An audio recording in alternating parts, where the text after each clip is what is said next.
Class 7th, chapter number 16. Today's topic is circle.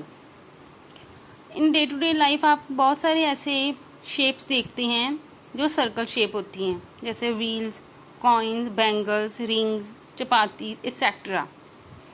जो circle है उसमें कौन कौन से पार्ट्स होते हैं वो अब हम यहाँ पे देखेंगे इधर। उससे पहले सर्कल की डेफिनेशन क्या है। सर्कल एक पॉइंट का पाथ है, एक पॉइंट चल रहा है, पता नहीं कहाँ जा रहा है, लेकिन वो इस अकॉर्डिंग चल रहा है कि उसका एक फिक्स्ड पॉइंट से जो डिस्टेंस है हर बार सेम होता है। तो ये उसका पाथ है, इधर इधर चल रहा है, ऐसे ऐसे ऐसे ऐसे ऐसे।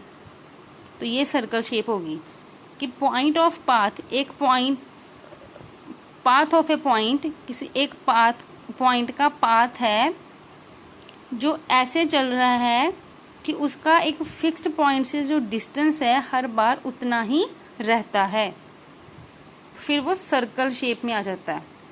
जो फिक्स्ड पॉइंट होता है उसे हम बोलते हैं सेंटर। फिक्स्ड पॉइंट को हम क्या बोलते हैं? सेंटर। अगर वैसे भी बात करें तो सर्कल का सेंटर मतलब जो सर्कल के बीच सेंटर में होगा, तो ये हो गया सर्कल का सेंटर। ये रहा ओ। सेंटर से स्टार्ट करके सर्कल को टच करे, पर स्टार्ट सेंटर से होनी चाहिए, ऐसे। ये सारी जो भी हम बनाएंगे इसको बोलते हैं रेडियस। उसके बाद मेरे पास है chord, a line segment which with its end point on circle. उसके एंड जो है वो सर्कल पे होने चाहिए। एक लाइन जिसके एंड्स, दोनों एंड्स सर्कल पे आए, उसको बोलते हैं कॉर्ड। डायामीटर वही जिसके एंड्स सर्कल पे आए लेकिन वो सेंटर में से निकले, चाहे ऐसे निकल जाए, चाहे ऐसे निकल जाए, चाहे ऐसे निकल जाए, ऐसे। ठीक है, तो ये होगी डायामीटर। आर्क होगी part of circle included between any two points. Circle के ऊपर मैंने ये सर्कल बनाया, कोई दो पॉइंट लगा दिए, उसके बीच का ये पार्ट जो है इतना सा, उसको बोलेंगे आर्क। ठीक है, अब डायमीटर, रेडियस एंड सेंटर, ये आपका मेन है। सेंटर जो उसका सेंटर पॉइंट है, रेडियस जो सेंटर से एक एंड उसका सेंटर पे हो, दूसरा वो सर्कल पे टच करे। डायमीटर जिसके दोनों एंड सर्कल को टच करें लेकिन वो सेंटर में से पास हो। ठीक है, ये तो हो गया सर्कल के बारे में। उसके बाद है सरकमफ्रेंस ऑफ सर्कल। जो सर्कल का पेरीमीटर है, सर्कल की जो बाउंड्री है, जैसे मैंने यहाँ से चलना शुरू किया, चलती रही चलती रही चलती रही, कितना डिस्टेंस कवर किया, मान लो 1 किलोमीटर चली, सर्कल शेप में घूमी मैं, मतलब ये इसका बाउंड्री जो है जिसको हम पेरीमीटर बोलते हैं, वो सर्कल के केस में उसको क्या बोलते हैं? सरकमफ्रेंस। इसके बाद डायमीटर और रेडियस का रिलेशन होता है कि जो डायमीटर होता है वो रेडियस का डबल होता है। मान लो रेडियस अगर मेरे पास 4 है ना, तो डायमीटर 8 हो जाएगा, 4 to the 8। अगर रेडियस मेरे पास 6 है तो डायमीटर 12 हो जाएगा। ठीक है, ये एक फॉर्मूला। उसके बाद आपने ये लर्न रखना है कि सरकमफ्रेंस जो है सर्कल की वो होती है 2πr, इसको पाई बोलते हैं, पाई। और पाई की वैल्यू हमेशा 22/7 होती है, बोलते हैं इसको पाई है, और पाई की वैल्यू 22/7 होती है always. 2πr 2πr 2πr, this is circumference of a circle. आज का जो हमारा फिर टॉपिक है वो सरकमफ्रेंस ऑफ सर्कल से ही रिलेटेड है। तो exercise 16D, sum number first, part number A, जिसमें हमने सरकमफ्रेंस फाइंड करनी है और हमें डायामीटर गिवन है। तो अभी हमने जो सरकमफ्रेंस का फॉर्मूला देखा 2πr, तो पाई तो पता है, 2 भी पता है, लेकिन r नहीं पता, डायामीटर दिया हुआ है। फर्स्ट क्वेश्चन पार्ट नंबर ए, डायामीटर दिया हुआ है मुझे 36 सेंटीमीटर। तो जो रेडियस है वो क्या हो जाएगी? डायामीटर का हाफ, d डिवाइड बाई 2। 36 का हाफ कर दो, कितना आएगा? 18। ठीक है, अब सरकमफ्रेंस ऑफ सर्कल लिख के उसका फॉर्मूला क्या बताया था मैंने? 2πr। 2 को 2 पाई की जगह पे 22/7 और r की जगह पे 18। 2 × 22 × 18 डिवाइड बाई 7। 2 को जब 22 से करेंगे तो 44।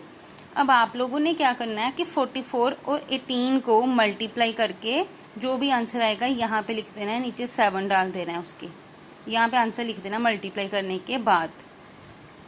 अब फर्स्ट क्वेश्चन का सी पार्ट देखो, देखो कर क्या कर रहे हैं, डायमीटर दिया है उसका हाफ करके रेडियस निकाल रहे हैं और उसके बाद 2 पाई आर का फॉर्मूला लगा रहे हैं। ठीक है, तो फर्स्ट क्वेश्चन का सी पार्ट जो है, डायमीटर दिया है 3.8, रेडियस मतलब इसका आधा कर दो, हाफ कर दो इसको, 3.8 डिवाइड बाई 2, 2 1 द 2, रिमाइंडर यहाँ पे कैरी जो है, सॉरी कैरी 18 हो जाएगा, तो 2 9 द 18, तो 1.9 आ गया सेंटीमीटर मेरा रेडियस, जिसको हम आर बोलते हैं। सर्कमफ्रेंस ऑफ सर्कल क्या होती है, 2 पाई आर, 2 ऐसे ही, पाई की जगह पे लिखा 22/7 और आर की जगह पर मैंने लिखा था 1.9। अब पॉइंट को रिमूव करके मैं नीचे 10 लगाऊंगी, क्योंकि जो पॉइंट होता है वो बन जाता है 1 और पॉइंट के बाद जितनी डिजिट है उतनी जीरो आ जाती है, एक डिजिट है तो एक जीरो आ गई। 2 1 द 2, 2 5 द 10, हमेशा कटिंग ऊपर नीचे होती है, ये भी आप लोगों को पता है। ठीक है, अगर नहीं पता तो अभी बता रही हूँ, 2 और 10 की आपस में कटिंग होगी, 2 1 द 2, 2 5 द 10, नीचे बच रहा है 7 और 5 और ऊपर है 22 मल्टीप्लाई 19। अब आप लोगों ने मल्टीप्लाई करके इधर आंसर लिखना है और नीचे 7 5 सा 35 लिखा है, ये पूरा आंसर आएगा, इधर जो भी बचेगा फिर टोटल ये आंसर होगा। इसके बाद सम नंबर सेकेंड, उसमें हमें पहले रेडियस दी हुई है, तो हमने बस जो रेडियस दी हुई है तो हमने बस उसमें सरकमफ्रेंस निकालना है उसका। सेकंड क्वेश्चन का डी पार्ट करा रही हूँ मैं आपको, रेडियस दी हुई है 9.01 सेंटीमीटर, सरकमफ्रेंस ऑफ सर्कल कितना होता है 2 पाई आर, 2 पाई की जगह पे 22/7 और आर की जगह पे लिखा 9.01, पॉइंट रिमूव करके 100 बना, क्योंकि पॉइंट के बाद 1 2 दो नंबर आ रहे हैं, 2 डिजिट्स, तो 2 zeros, फिर कटिंग 2 1 द 2, 2 5 द 10 और साथ में 0, मतलब 100 का हाफ कर दिया तो 50। अब नीचे बच रहा है 7 और 50, ऊपर बच रहा है 22 मल्टीप्लाई 901, अब की बार पॉइंट नहीं आएगा। अब फिर इनकी कटिंग हो जाएगी इन दोनों की, अगर नहीं भी करोगे तो सीधा मल्टीप्लाई करना पड़ेगा, 2 1 द 2, 2 1 द 2, 2 2 द 4, 2 5 द 10, मतलब 50 का हाफ 25 और 22 का हाफ 11।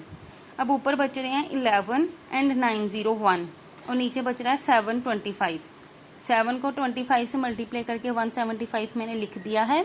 अब आपने 901 को 11 से करना है मल्टीप्लाई और इधर आंसर उसका लिखोगे।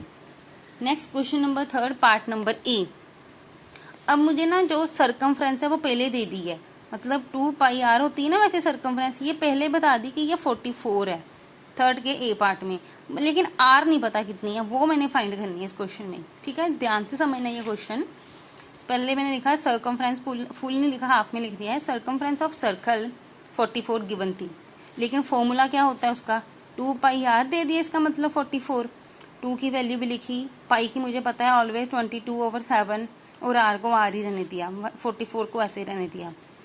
22 को जब 4 से मल्टीप्लाई किया आंसर आया 44/7 मल्टीप्लाई आर इक्वल्स टू 44। मैंने आप लोगों को बताया है कि जो भी नंबर इधर लिखा होता है वो उधर जाता है, अगर तो वो प्लस का है उधर जाके माइनस हो जाता है, अगर वो माइनस का है तो प्लस हो जाता है, मल्टीप्लाई में है तो डिवाइड में जाता है, डिवाइड में है तो मल्टीप्लाई में जाता है। इसको फ्रैक्शन वाले को क्या करूंगी मैं, उल्टा करके लिख दूंगी इधर 7/44। अगर आप इसको ऐसे ही लिखोगे ना, 4 equals to r equals to 44 divide by 44/7, तो आपने ये चीज की हुई है कि डिवाइड के बाद जो नंबर आता है उसका रेसिप्रोकल करते हैं, तो यहाँ पे फिर 7/44 बन जाएगा, 44 44 कट गए, रेडियस कितनी आ गई 7 सेंटीमीटर।